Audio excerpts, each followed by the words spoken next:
Hello everyone and welcome to the second final episode in my CTR track tier list series.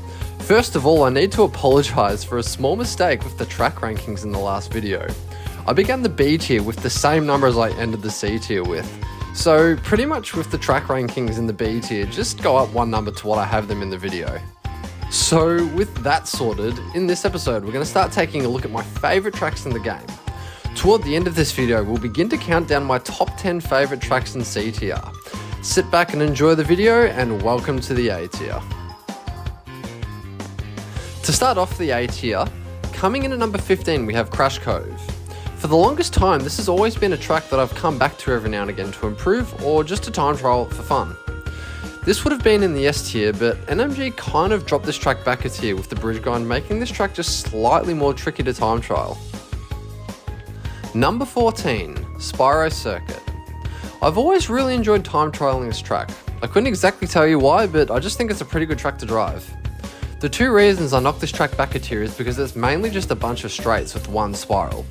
And the second reason is because, of course, that one spiral can be quite difficult to get it right. Number 13, Tiger Temple. I think that this is just a very good track in general for the game. Funny enough though, its fun qualities are things that weren't intended to be put in the game, like the grass poles wood and the walk up.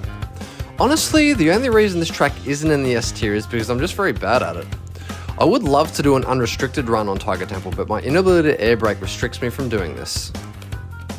Number 12, Turbo Track. Another track that I've always really liked. Very easy track to drive, it's basically just hairpins and reserves. Maybe the reason I've dropped it from the S tier is because the rest of the track outside the hairpins is maybe a little too uneventful, especially when you're dealing with poor reserves. Number 11, Slide Coliseum. This track just missed out on a spot in the top 10. I really do love time trialing this track, but I feel as though it just takes a little more time for me to settle in than any of the tracks in the A or S tier. Reserves can be tricky if you miss the drop boost on the first tyre cut, and there are just too many other tyre and grass cuts you have to get right.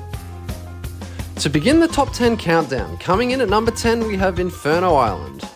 For me, this is the easiest track in the game to time trial when it comes to how basic the lines are. There are no difficult shortcuts, in fact there are really only two corners you need to get right.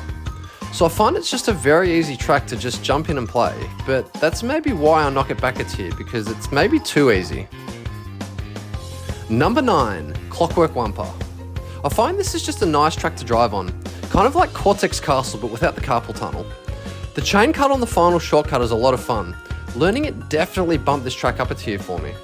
Unfortunately though, I can't do it lap 1, but you know, always something to learn. I think my only other knock on this track is that really annoying hitbox on those cogs. Stay tuned for the next video where we close out the series with the S tier. Until then, feel free to post your predictions for how the S tier will turn out in the comments below. Thanks again for watching, and I look forward to seeing you again soon.